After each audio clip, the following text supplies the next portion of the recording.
Hello बच्चों, कैसे हैं आप। मेरा नाम डॉक्टर ज्योति सिंह और आज मैं आपके साथ डिस्कस करूंगी चैप्टर नंबर 6 का पार्ट 2 जो कि आपकी क्लास 8 की साइंस बुक से है। तो चलिए शुरू करते हैं चैप्टर 6 का पार्ट 2। तो पार्ट 2 में हम जो है एक सबसे पहले एक्टिविटी कवर करेंगे, एक्टिविटी नंबर 6.1। तो इस एक्टिविटी के थ्रू ये बताने की कोशिश की गई है कि कंबशन क्या होता है और कौन से जो चीज़ें हैं वो कंबस्टिबल होती हैं, किन चीज़ों को हम जला सकते हैं। जैसे कि हमने इससे पहले की वीडियो में देखा कि कंबशन क्या होता है। कंबशन वो केमिकल प्रोसेस है जिसके कि होने से हमें हीट एनर्जी और लाइट एनर्जी जो है निकलती है। ठीक है, तो अब हम देखेंगे कि कौन कौन सा सब्सटेंस कंबस्टिबल है या नहीं है। तो इसको करने के लिए एक एक्टिविटी कराई गई है, जैसे कि collect some materials like straw, match stick, kerosene oil, paper, iron nail, stone pieces, glasses etcetera. यानी कि कुछ जो आपके आसपास चीज़ें आसानी से अवेलेबल हो जाती हैं वो चीज़ें आप इकट्ठी कर लीजिए। ठीक है, तो इन चीज़ों को इकट्ठी करने के बाद क्या करना है आपको, under the supervision of your teacher try to burn each of these materials one by one. आप अपने टीचर के सुपरविजन में, ऐसा इसलिए कहा गया है कि कहीं आप अपने आप को अपना हाथ ना जला लें, क्योंकि अगर आपको बर्न्स हो सकती है ना, तो आप किसी बड़े के या अपने टीचर के सुपरविजन में आप इन चीज़ों को, जैसे कि आप सबसे पहले किसी स्ट्रॉ तो आप जान रहे हैं जिससे पानी पीते हैं, ठीक है, उसको, या मैच स्टिक को, केरोसिन ऑयल, पेपर, इन सबको जलाने की कोशिश कीजिए और आप क्या देखेंगे। ठीक है, If combustion takes place, mark the material combustible, otherwise mark it non-combustible। जैसे कि यहाँ पे एक टेबल दिया गया है, यहाँ इस टेबल में हम 2-3 कॉलम बना लेंगे। एक कॉलम में मटेरियल का नाम, दूसरे में कंबस्टिबल, तीसरे में नॉन कंबस्टिबल। तो जो जो चीज़ें जलती हैं उनके ऊपर कंबस्टिबल मार्क कर लेंगे और जो चीज़ें नहीं जलती हैं उनके ऊपर नॉन कंबस्टिबल हम मार्क कर लेंगे। जैसे कि अगर हम इसको एक एक्टिविटी में अभी हम कवर करें तो हम क्या क्या देखेंगे कि अगर हम वुड को जलाएंगे, लकड़ी को जलाएंगे तो वो जलेगी, हाँ वो जलेगी और हमें उससे हीट और लाइट एनर्जी मिलेगी, वो कंबस्टिबल में आ जाएगा। पेपर को जलाएंगे तो वो जलेगा, हाँ वो जलेगा। आयरन नेल्स, लोहे की कीलों को जलाएंगे तो वो जलेंगी, नहीं जलेंगी। लोहे की कील आप जलाते हो तो जलती है कभी, वो नहीं जलती, वो जस की तस पड़ी रहती है, उसमें से कोई एनर्जी और हीट नहीं निकलती और लाइट नहीं निकलती है। केरोसिन ऑयल को जलाएंगे तो वो जलेगी, हाँ केरोसिन ऑयल जलेगा, वो कंबस्टिबल है। स्टोन पीस, किसी पत्थर के टुकड़े को जलाएंगे तो वो जलेगा, नहीं जलेगा, ठीक है, तो वो नॉन कंबस्टिबल है। स्ट्रॉ को जलाएंगे तो वो जलेगा, हाँ वो जलेगा, ठीक है। चारकोल यानी वो लकड़ी का टुकड़ा जिसको कि थोड़ा सा जलाया जा चुका है, ठीक है, उसके अंदर की जो मॉइस्चर है उसको हटाया जा चुका है, तो उसको हम कहते हैं चारकोल। तो चारकोल को जलाएंगे तो वो जलेगा, ठीक है। मैच स्टिक को जलाएंगे तो वो भी जलेगी। ग्लास, किसी कांच के टुकड़े को आप जलाएंगे तो वो जलेगी, नहीं, कांच का टुकड़ा भी नहीं जलेगा, तो वो नॉन कंबस्टिबल में आ गए। तो ये सारे हमने जो एग्जाम्पल के लिए मटेरियल्स लिए थे तो उसमें हमने देखा कि कौन कौन से कंबस्टिबल हैं और कौन कौन से नॉन कंबस्टिबल है, यानी कि जिनसे हमें हीट और लाइट एनर्जी मिलती है वो कंबस्टिबल है, और जो कि नहीं जलते, जिनके जलने से कोई भी हीट और लाइट एनर्जी नहीं निकलती है, वो नॉन कंबस्टिबल है। Can you name some more substances which are combustible? You can add those to table 6.1। इसके अलावा भी ये जो मटेरियल्स हमने डिस्कस किए, इसके अलावा भी बहुत सारी चीज़ें आप अपने से भी देख सकते हैं कि ये जलती हैं कि नहीं जलती हैं। जैसे आप कपड़ा है, कपड़े को जलाएंगे तो वो जलेगा, ठीक है, और स्टील का कोई चम्मच है, बर्तन है, उसको जलाएंगे तो वो जलेगा, नहीं जलेगा। यानी कि हर चीज़ जो है कंबस्टिबल नहीं होती है और कुछ चीज़ें कंबस्टिबल होती है। Let us investigate conditions under which combustion takes place. तो कंबशन होने के लिए भी कुछ कंडीशंस बहुत ही ज़्यादा नेसेसरी होती हैं, ज़रूरी होती हैं। अगर ये कंडीशंस होंगी तभी कंबशन होगा, नहीं तो कंबशन नहीं होगा, ठीक है। तो वो क्या कंडीशंस हैं इसको हम अब पढ़ेंगे। तो कंबशन की कंडीशंस को डिफाइन करने के लिए भी एक फिर से एक्टिविटी कराई गई है। ये एक्टिविटी इसलिए कराई गई है ताकि आप अच्छे से समझ सकें कि रियली में कंबशन क्या होता है और इसको होने के लिए किन किन कंडीशंस का होना ज़रूरी होता है। तो हम ये इसलिए एक्टिविटी के थ्रू समझेंगे। तो इसको समझाने के लिए एक्टिविटी नंबर 6.2 आपको कराई गई है। तो देखते हैं एक्टिविटी 6.2 में क्या कहा गया है कि पहले तो एक कॉशन दिया गया, यानी सावधानी दी गई है कि be careful while handling the burning candle. आप जलती हुई कैंडल को बहुत प्रॉपर हैंडलिंग करिए, सावधानी से करिए, लापरवाही से नहीं तो आपका हाथ भी जल सकता है। ठीक है। Fix a lighted candle on a table, put a glass chimney over the candle and rest it on a few wooden blocks in such a way that the air can enter the chimney. जैसे कि आप यहाँ पे figure A में देख सकते हैं कि एक लकड़ी का टुकड़ा जिसके ऊपर की इस तरह का जो है सेटअप हो ये, ठीक है।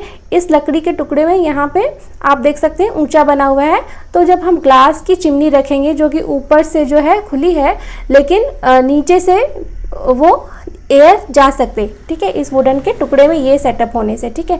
तो पहला सेटअप ये करेंगे। दूसरा सेटअप में क्या करेंगे कि यहाँ पे लकड़ी का कोई भी टुकड़ा नहीं लगाएंगे, केवल चिमनी रख देंगे। ठीक है। और तीसरे सेटअप में क्या करेंगे, सेम वही लकड़ी का टुकड़ा रखेंगे, नीचे कुछ नहीं लगाएंगे और इस चिमनी को भी हम ऊपर से क्लोज कर दे रहे हैं, ठीक है, किसी ढक्कन से, जैसे कि आप यहाँ तीनों फिगर में देख सकते हैं। तो आप देखेंगे कि फिगर ए में जो है कैंडल बहुत अच्छे से आराम से जैसे जलती है वैसे जल रही है, लेकिन फिगर बी में देखेंगे कि ये जो कैंडल है ये जलती बुझने लग रही, फ्लिकर करने लग रही है, इसकी लौ जो है कांपने लग रही है, बहुत कांस्टेंट, बहुत जैसे पहले जल रही थी वैसे नहीं जल रही है, फ्लिकर कर रही है, इसकी लौ जो है जल बुझ रही है। ठीक है। और केस 3 में यानी 3C में देखेंगे आपकी कैंडल बिल्कुल ही बुझ गई है। तो इसकी क्या वजह है? ये 3 कंडीशंस जो हमने बनाई हैं इससे हमें क्या देखने को मिला, क्या सीखने को मिला। ठीक है। So observe what happens to the flame. Now remove the blocks and let the chimney rest on the table. 6.2 again observe the flame, finally put a glass plate over the chimney. Watch the flame again. What happens in the 3 cases? Does the flame flicker off? Does it flicker and give smoke? Does it burn unaffected? Can you infer anything at all about the role played by air in the process of burning? जैसे कि हमने यहाँ पे देखा क्या होता है कि कोई भी कंबशन होने के लिए, कंबशन भी एक केमिकल रिएक्शन है, तो कोई भी कंबशन होने के लिए सबसे ज़्यादा ज़रूरी जो है वो है ऑक्सीजन, यानी एयर, जिसको हम कहते हैं एयर। उसमें बेसिकली क्या होती है वो ऑक्सीजन, यानी कि किसी भी चीज़ को जलने के लिए हमें ऑक्सीजन गैस का प्रेजेंस होना बहुत ही ज़रूरी है। केस ए में देखा आपने, चिमनी रखा जो कि ऊपर से खुली हुई थी, तो नीचे से क्या हुआ, नीचे से एयर जा रही है। तो जो चिमनी हमने रखी है ऊपर से, उसमें क्या होता है कि चारों तरफ से क्लोज हो गया है, ठीक है, और कैंडल जल रही है। तो जो एयर है गर्मी की वजह से वो एयर ऊपर ही जाती है, तो गर्म हवा ऊपर उठ रही है, CO2 ऊपर जा रही है, तो नीचे से जो है वो एक्चुअली जो है हमारी ऑक्सीजन घुसेगी और कैंडल को जलता हुआ रहेगी। लेकिन केस बी में क्या है कि साइड वॉल से जो ऑक्सीजन आ रही थी वो अब नहीं आएगी, और ऊपर क्योंकि कैंडल भी ऊपर की तरफ जल रही है तो क्या है कि उतनी ऑक्सीजन, और नीचे से हमने बिल्कुल क्लोज कर दिया, सील पैक कर दिया केस बी में, तो जो भी ऑक्सीजन आएगी वो ऊपर से ही आएगी, नीचे से तो कुछ नहीं आ सकती, बगल से भी कुछ नहीं आ सकती। तो ऑक्सीजन की जो सप्लाई है वो कम हो गई, इसलिए केस बी में हमारी कैंडल्स फ्लिकर करने लगेगी, स्मोक प्रोड्यूस करने लगी। क्यों? क्योंकि जब प्रॉपर एयर नहीं मिलेगा किसी भी चीज़ को जलने के लिए, प्रॉपर ऑक्सीजन में नहीं जलाएंगे तो धुआं उठने लगता है। जैसे आपने कभी देखा होगा, अगर गांव में जैसे खाना बनता है तो चूल्हे पे जो है उसको ऐसे ऐसे हवा देते हैं पंखे से ताकि उसमें आग जलने लग जाए। तो वो इसलिए देते हैं कि ऑक्सीजन जो उस वहाँ पे इन्वायरमेंट रहता है उसके अगल बगल आग जहाँ जल रही होती है वहाँ पे ऑक्सीजन की कमी हो जाती है। जब हम हवा ऐसे ऐसे करते हैं, हिलाते हैं पंखे से तो या फूंक मारते हैं तो नया एयर जो है, ऑक्सीजन जो है वहाँ आ जाती है और आग जलने लगती है। ठीक है। तो वैसे ही केस बी में क्या है, कैंडल फ्लिकर करेगी और स्मोक प्रोड्यूस करेगी। ठीक है, क्योंकि उसको प्रॉपर ऑक्सीजन मिल रही है लेकिन प्रॉपर नहीं मिल रही, बहुत ज़्यादा नहीं मिल रही जितनी कि उसको चाहिए। अच्छे से बर्न करने के लिए। और वहीं हम केस सी में देखेंगे कि अगर हमने नीचे से भी क्लोज कर दिया, ऊपर से भी क्लोज कर दिया, तो कुछ देर के बाद कैंडल बुझ जाएगी, क्योंकि उसको प्रॉपर एयर की सप्लाई बिल्कुल नहीं मिली और वो बिल्कुल ही कट ऑफ हो गया। धीरे धीरे CO2 इकट्ठा हुआ, CO2 की वजह से जो है कैंडल हमारी बुझ गई, बंद हो गई। तो ये हमने तीनों चीज़ें जो है देखी। यानी कि हमने क्या देखा कि कंबशन के लिए ऑक्सीजन का होना बहुत ही ज़्यादा ज़रूरी है। ये कंडीशन फुलफिल रहेगी तभी कोई भी चीज़ अगर कंबस्टिबल है भी तो भी उसके जलने के लिए ऑक्सीजन होना बहुत ही ज़्यादा ज़रूरी है। We find that for combustion air is necessary. पहला, the candle burns freely in case A, ठीक है, where air can enter the chimney from below, जैसे हमने केस ए में डिस्कस किया। In case B, when air does not enter the chimney from below the flame flickers and produces smoke. Proper air नहीं मिली, ठीक है, लेकिन थोड़ी थोड़ी मिल रही थी, इसीलिए जो है वो स्मोक प्रोड्यूस किया उसने। और in case C, the flame finally goes off because the air is not available, ठीक है। इस केस सी में ऑक्सीजन बिल्कुल नहीं मिली, इसीलिए जो है वो बिल्कुल ही बुझ गई। अब बारी आती है हमारे बूझों की, ठीक है। बूझों को क्या समस्या है हम देखते हैं। We have read that the sun produces its own heat and light, it is also some kind of combustion. अब बूझो पूछ रहा है कि मैंने कहीं पढ़ा है, कहीं सुना है कि जो सूरज होता है उसके अंदर जो है खूब सारी हीट और लाइट एनर्जी प्रोड्यूस होती है, तभी तो पृथ्वी पे भी हीट और लाइट एनर्जी वो देता है। तो सूरज के अंदर भी क्या कंबशन चल रहा होता है, ठीक है। तो अगर इसका आंसर मैं कहूँगी कि इस तरह का तो कंबशन नहीं चल रहा होता है जिसमें कि ऑक्सीजन और बाकी चीज़ों की ज़रूरत होती है या कुछ जलने की ज़रूरत होती है, इस तरह का कंबशन नहीं चल रहा होता है। सन के अंदर एक्चुअली में न्यूक्लियर फ्यूजन रिएक्शन हो रहा है, ठीक है। In the sun heat and light are produce by nuclear reactions. Nuclear reactions, जो एटम्स होते हैं आपस में उनके जुड़ने से भी बहुत सारी एनर्जी प्रोड्यूस होती है। जैसे आपने न्यूक्लियर बॉम्ब का नाम सुना होगा ना, उससे बहुत ज़्यादा एनर्जी प्रोड्यूस होती है। तो न्यूक्लियर बॉम्ब क्या, एटम्स को तोड़ने से, न्यूक्लियर फिजन से प्रोड्यूस होती है एनर्जी, वो भी बहुत ज़्यादा अमाउंट ऑफ एनर्जी होती है। लेकिन न्यूक्लियर फ्यूजन भी एक प्रोसेस होती है जिसमें दो हाइड्रोजन के एटम्स आपस में मिल जाते हैं और एक हीलियम एटम का फॉर्मेशन करते हैं। तो उससे न्यूक्लियर फ्यूजन से भी ज़्यादा, कई गुना ज़्यादा एनर्जी प्रोड्यूस होती है। तो इसलिए हम उसको न्यूक्लियर फ्यूजन कहते हैं और न्यूक्लियर फ्यूजन ही सन की एनर्जी का सोर्स है। सन में जो एनर्जी प्रोड्यूस होती है वो न्यूक्लियर फ्यूजन के थ्रू होती है, ठीक है। You will learn about this process in higher classes. आप इसके बारे में क्लास 10th में और अच्छे से डिटेल में पढ़ेंगे, न्यूक्लियर फिजन और न्यूक्लियर फ्यूजन के बारे में, ठीक है। अब हम देखते हैं इसी प्रोसेस को फर्दर और अच्छे से समझने के लिए एक एक्टिविटी और कराई गई है आपको, जिसका कि नाम है एक्टिविटी 6.3। तो चलिए देखते हैं एक्टिविटी 6.3 में क्या कहा गया है। Place a piece of burning wood और charcoal on an iron plate और तवा। एक जलती हुई लकड़ी का टुकड़ा या चारकोल का टुकड़ा जो है आप तवे पे रख दीजिए। Cover it with a glass jar और ए टम्बलर और ए transparent plastic jar. Observe what happens. Does the charcoal stop burning after some times? Can you think of the reasons why it stops burning? अगर आप एक लकड़ी के टुकड़े को, जलती हुई लकड़ी टुकड़े के तवा पे रख दे, किसी और सरफेस पे नहीं, तवा क्योंकि लोहे का बना रहता है तो वो आग नहीं पकड़ेगा। अगर लकड़ी पे रख दोगे चारकोल के टुकड़े को तो लकड़ी का टेबल जल जाएगा, इसलिए तवा बोला गया है, ठीक है। और उस जलते हुए बर्निंग वुड को या चारकोल को आप किसी ट्रांसपेरेंट ग्लास से या जो है जार से ढक दीजिए। देखिए कि क्या होता है, वो चारकोल का टुकड़ा जो है वो जलता रहेगा या बुझ जाएगा, ठीक है। क्या होगा आप बताइए। हाँ, तो जब हम चारकोल को या लकड़ी के टुकड़े को इस तरह से ढकेंगे और वहाँ से एयर एकदम कट ऑफ हो जाएगी, तो थोड़ी देर बाद वो चारकोल और लकड़ी का टुकड़ा के अंदर जो आग जल रही है वो बुझ जाएगी, क्योंकि उसकी एयर की सप्लाई बिल्कुल कट ऑफ हो गई है और बिना एयर के वहाँ आग नहीं जल सकती है, ठीक है। You might have heard that when the clothes of a person catches fire, the person is covered with a blanket to extinguish fire. Can you guess why? जैसे आपने कई बार सुना होगा कि किसी के कपड़े में आग लग गई, किसी वजह से किसी घर में आग लग गई, तो अगर वहाँ पे कोई आदमी है, पर्सन है, तो उसको बचाने के लिए हम ब्लैंकेट लपेट देते हैं ताकि उसके कपड़ों में आग लगी बुझ जाए। क्यों, ऐसा क्यों? ताकि हम वहाँ से एयर को कट ऑफ कर दें। अगर एयर रहेगी तभी तो वो जलेगा, और अगर हम कोई मोटा ब्लैंकेट डाल दें उसके ऊपर तो वहाँ पे जो भी एयर है, फर्दर एयर की सप्लाई जो है वो रुक जाएगी और उस पर्सन के कपड़े में लगी आग जो है वो बुझ जाएगी। तो इसका रीज़न ये है, जैसे कि आप यहाँ फिगर में भी देख सकते हैं कि पर्सन के चारों तरफ इस तरह का मोटा कंबल लपेटा गया है।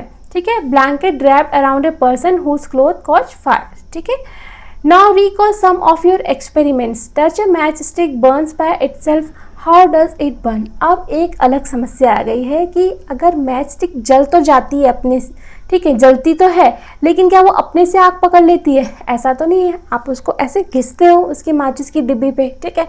और you must have heard an experience of burning a piece of paper. Does it burn when a burning matchstick is brought near it? तो आपने देखा होगा कि लकड़ी जो पेपर है उसको जब जलाते हो तो अगर मैच स्टिक जलाते हो तो लकड़ी पेपर को जब साथ में लाते हो तो पेपर थोड़ी देर बाद जलने लगता है। ठीक है, और can you burn a piece of wood by bringing a lighted match stick near it. जैसे आपने पेपर को जलाया, मैच स्टिक जलाई और उस पर पेपर लगा दिया तो पेपर जलने लग गया। तो ऐसे ही क्या कोई लकड़ी का टुकड़ा, मैच स्टिक जलाया और लकड़ी का टुकड़ा लेके आए और लकड़ी के टुकड़े को आग लगा सकते हो जैसे पेपर में आग लगाई थी आपने? नहीं लगा सकते ना। जैसे पेपर जला था वैसे आप लकड़ी के टुकड़े को नहीं जला सकते। तो ऐसा क्यों, ऐसा क्या हो गया? दोनों में आग जलनी चाहिए ना। इतनी फिर हमें लकड़ी के टुकड़े को अलग तरीके से क्यों जलाना पड़ता है? ऐसा क्या है? ठीक है, so why do you have to use paper और kerosene oil to start fire in wood और coal? Have you heard of forest fires? तो आपने कभी सुना होगा ना जंगल में आग लग गई। आप न्यूज़ हमेशा देखते होंगे कि कैलिफोर्निया के जंगल में आग लग गई है, ऑस्ट्रेलिया में जंगलों में आग लग गई थी अभी थोड़े दिन पहले, कितने सारे जानवर मर गए। तो ये जंगल में आग कैसे लगती है? क्यों ऐसा होता है कि किसी चीज़ को बहुत कम लाइट में ही वो आग पकड़ लेती है और किसी किसी चीज़ को जलाने में हमें बहुत मेहनत करनी पड़ती है। उसके ऊपर मिट्टी का तेल छिड़कना होता है, फिर आग लगानी होती है, तब जाके वो जलनी शुरू करती है। या आपने कभी अपने घर में पूजा पाठ किया होगा, हवन किया होगा, तो हवन सामग्री जब डालते हैं तो उसके ऊपर खूब सारा घी डालते हैं, तभी उसमें मैच स्टिक डालते हैं, तभी वो आग पकड़ती है, नहीं तो वो आग नहीं पकड़ती, वो जलता नहीं है। तो ऐसा क्यों, ऐसा क्या है? ठीक है, तो इसको हम पढ़ेंगे। जैसे कि आप यहाँ पे पढ़ने से पहले आप देख सकते हैं कि during extreme heat of summer at some places dry grass catches fire from the grass it spreads to tree and very soon the whole forest is on fire. It is very difficult to control such fires. तो देख रहे हैं आप जंगल में कैसे आग लगी हुई है। क्या होता है कि जब गर्मियों में बहुत गर्मी पड़ती है तो घास बिल्कुल सूख जाती है, और अगर गलती से किसी एक्सीडेंटली वो घासों में आग लग जाती है तो वो घास जलते जलते जंगलों तक पहुंच जाती है वो आग, और पूरे जंगल में आग लग जाती है। तो अब हम पुराने टॉपिक पे आते हैं अपने कि क्या रीज़न है कि सबको अलग अलग एनर्जी चाहिए जलाने के लिए। Do these experiences tell you that different substances catch fire at different temperature? आपने ये एक्सपीरियंस किया होगा कि अलग अलग सब्सटेंस जो कि सब जलते तो हैं लेकिन उनमें आग जलाने के लिए हमको अलग अलग कंडीशंस देनी पड़ती है। ठीक है, सबका इग्निशन टेम्परेचर अलग अलग होता है। ठीक है, तो इसको डिफाइन करने के लिए ये क्या टर्म है, इग्निशन टेम्परेचर क्या होता है, ये बहुत ही इंपॉर्टेंट है। आप इसको, इसकी डेफिनेशन बिल्कुल अच्छे से याद कर लीजिए कि what is ignition temperature. The lowest temperature at which a substance catches fire is called its ignition temperature. और ये एक सब्सटेंस से दूसरे सब्सटेंस में वेरी कर सकता है। वो सबसे कम टेम्परेचर जिस टेम्परेचर पे कोई भी चीज़ जलनी शुरू कर दे उसको हम इग्निशन टेम्परेचर कहते हैं। जैसे कि आप अगर एग्जांपल देखें पेपर और वुड का, तो पेपर में जब हम मैच स्टिक ऐसे लगाते हैं तो पेपर झट से जलने लगता है, लेकिन जो वुड है वो नहीं जलेगा ऐसे। यानी कि पेपर का इग्निशन टेम्परेचर वुड से कम है, वो कम एनर्जी में ही जलना शुरू कर देता है। वैसे ही कैरोसिन है, कैरोसिन का भी इग्निशन टेम्परेचर कम है वुड से, लेकिन वुड का इग्निशन टेम्परेचर ज़्यादा, उसको ज़्यादा एनर्जी चाहिए होती है जलना शुरू करने के लिए। इसीलिए जब लकड़ी को जलाते हैं तो उसके ऊपर पहले हम घी डालते हैं या कैरोसिन डालते हैं, ऐसी चीज़ें डालते हैं जिसका कि इग्निशन टेम्परेचर जो है वुड से कम हो, ताकि वो जब आग पकड़े तो धीरे धीरे जो हीट जनरेट हो उससे फिर लकड़ी भी जलने लग जाए। Fine. Can you tell now why a match stick does not catch fire on its own at room temperature? Why does the matchstick start burning on rubbing it on the side of the matchstick? तो match stick की भी पूरी एक story है कि match stick अपने से क्यों नहीं जल जाती है। मैच स्टिक को जब हम ऐसे घिसते हैं तभी मैच स्टिक क्यों जलती है, इसके पीछे भी पूरी एक कहानी है। तो मैच स्टिक की स्टोरी को हम जो है नेक्स्ट वीडियो में कवर करेंगे। होप कि आपको इग्निशन टेम्परेचर अच्छे से समझ में आया होगा। And still if you have any doubts then you can write in the comment section, I will surely reply. Thank you.